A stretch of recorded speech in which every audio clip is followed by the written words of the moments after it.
Hey everyone, this is Hiil Street Soul, and you're tuned in to the core with DaMillennialCoach, discussing topics on real life. Check it out. Everywhere you go, don't forget the ghetto. Listen to the core. Don't forget the ghetto with DaMillennialCoach. Hi everyone, it has been a while. I do apologize. Welcome to the core with me, the Millennial Coach. I hope that you've been well, and I hope that everything in your life is working out to your highest and your best good.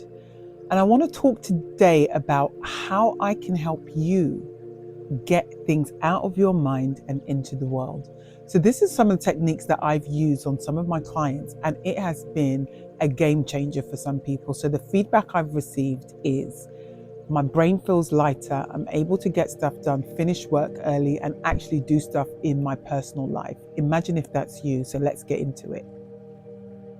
I am the Millennial Coach, you're locked into the core, and today we're going to be talking about getting things done. But your time management is very important, because if you want to thrive in life, you've really got to consider what is important to you at this given time.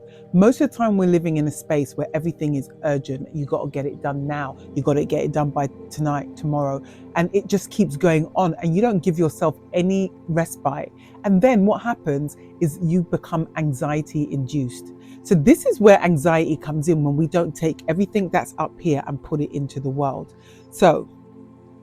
But before I get started in this, I just want to say that if you are winning and you're in your winning season, make sure that you do the tips that I showed you in the winning season episode. I'm going to attach it to this one, and make sure that you are helping someone else. You're dedicating your time to doing something voluntary, and you're actually making sure that you don't just win, but everyone around you wins. Remember, when you change, the world changes around you.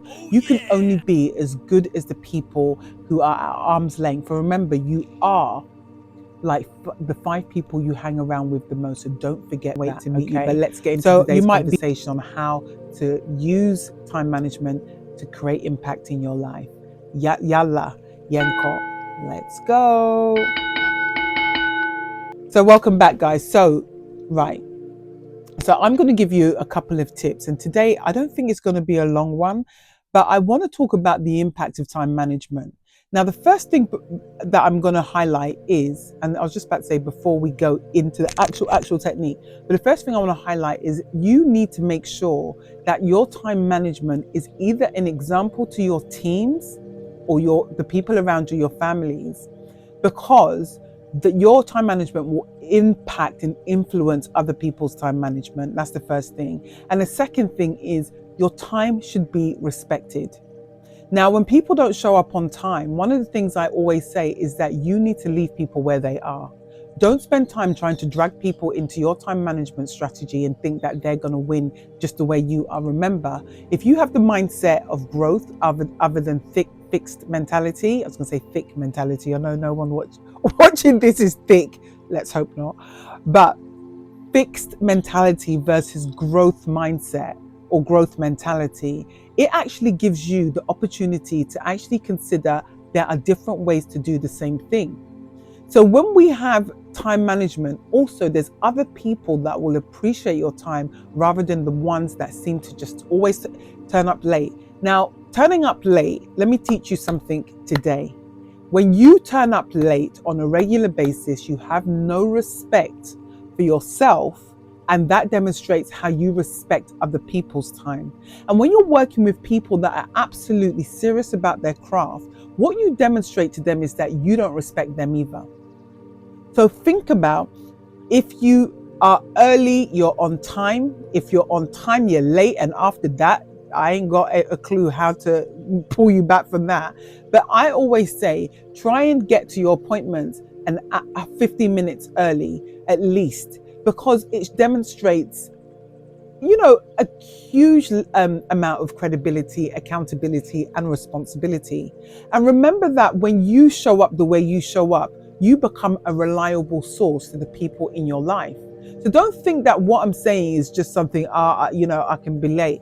And I can tell you something now. If you want to make it cultural, that's up to you. I don't respect late people. If you're late all the time, and I'm not suggesting that I'm never late, because sometimes things happen, but I'm someone that I only surround myself with people that respect time. And that's the one thing I have to say, is that if people come late and we've agreed to do something, most of the time we end the relationship. I'm not playing with my time.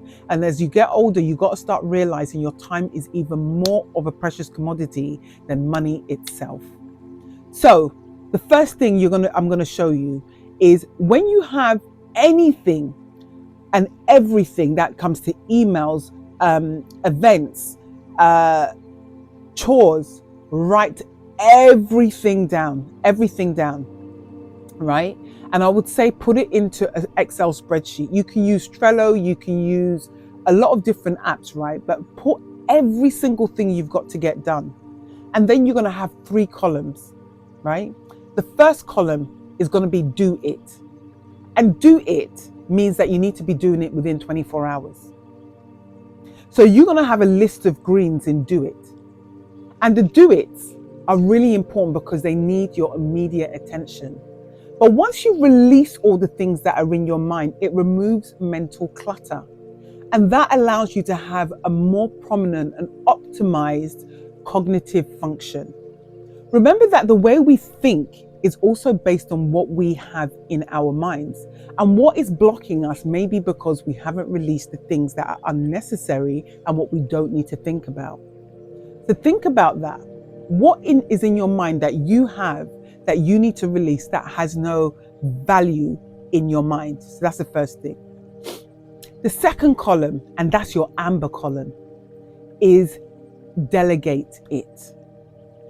Can your sister, your assistant, your colleague, are there things other people can do? And whether you have to ask or pay for it, this is absolutely important for your own progression in what you're doing. Because if you don't delegate things, it slows you down. And what is important is that once we've released things from our mind, so those of you that like to journal, and I'm the kind of person, like, I journal. And if you know who Cindy Trim is, I have the book, right? So here it is. So it's called, if you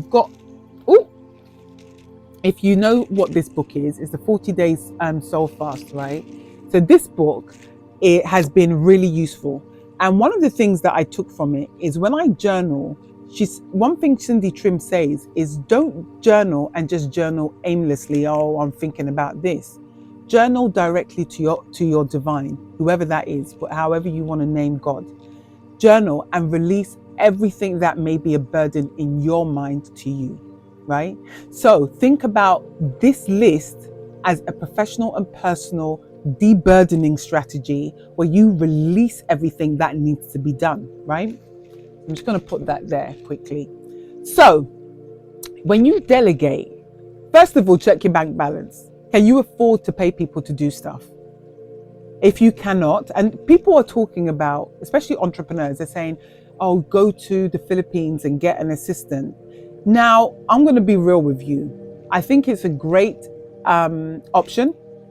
However, if you have a client who has an issue and somebody from another part of the world is managing your actual accounts in terms of your emails, and they need to respond with impact or influence as if they were you, are you going to be able to trust somebody who's just a doer?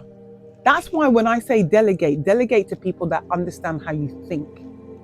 Because my experience, the reason I'm saying that is that I've experienced, when I've had people's assistants from the Philippines, they don't have the authority, I think, their own self-empowerment to direct you or to tell you yes or no. So they're doers and they're doing something they've been told, but they're not told, in my opinion, to think as if they are you. So my assistant, who was before, she will be coming back. She thinks like me, and actually she thinks faster than me. She's actually like a computer. So correct, you know I'm talking about you. She's amazing, and I've actually told other people about her, and other people have hired her services, and they've said she's amazing.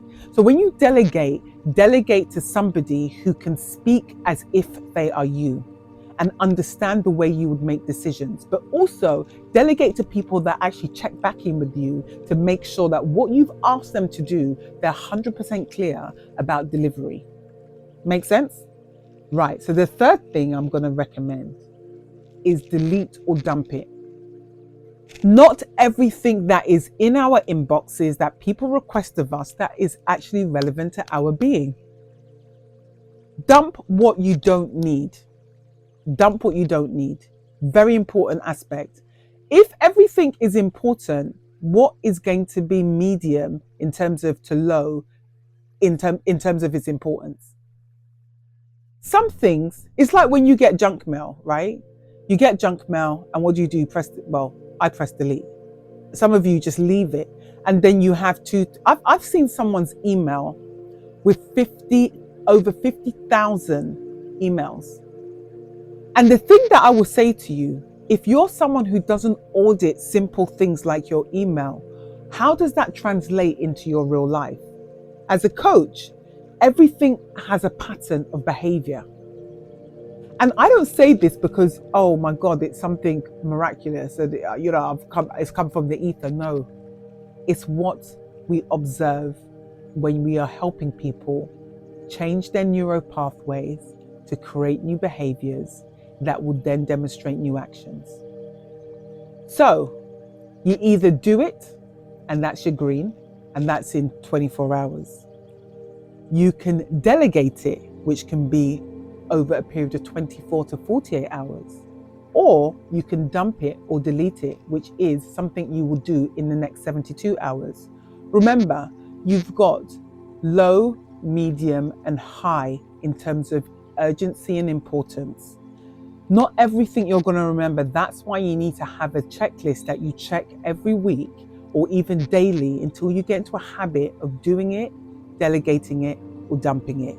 The 3 Ds on time management. I am the Millennial Coach, and I want to thank you so much for tuning in. And if you haven't checked out any other episode, please check out my channel. And you can find me on all the podcast platforms, on Spotify, Deezer, Stitcher, Apple, like even Amazon, DaMillennialCoach, DaMillennialCoach. And if you're trying to steal my name, I have trademarked that. So if you do, I will come for you. So I'm going to have a good girls' night out tonight. And I hope you like my hair. So my hairdresser did it, but I actually took most of it out and redid it. So do you think I did a good job? Did the Millennial Coach do a good job doing her hair? So I am very cheap and cheerful when it comes to hair. And I don't think much things are difficult. So if you're somebody like me, and I've been asked if I'm a polyglot. If you don't know what polyglot is, that's your homework for this week.